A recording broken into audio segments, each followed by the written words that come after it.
喺公眾場所講粗口鬧人係犯法嘅，話俾你聽。你擺唔擺埋一邊啊？而家我收包佢對唔住咯。擺好啲。我冇位擺啊！你咁，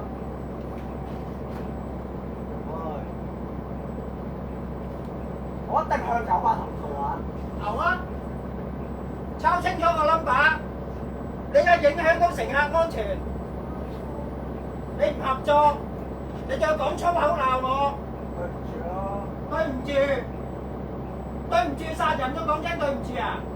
你着制服嘅喎，着制服你就可以屌我老母啊！嚇？係咪着制服你可以屌我老母先？你有冇貓生㗎？係你鬧我先嘅喎，你問下啲乘客邊個鬧？邊個鬧我？你客氣啲，如果我客氣啲，我叫你擺好呢架車，你屌我老母！你有本事你投訴啊！抄清楚個 number。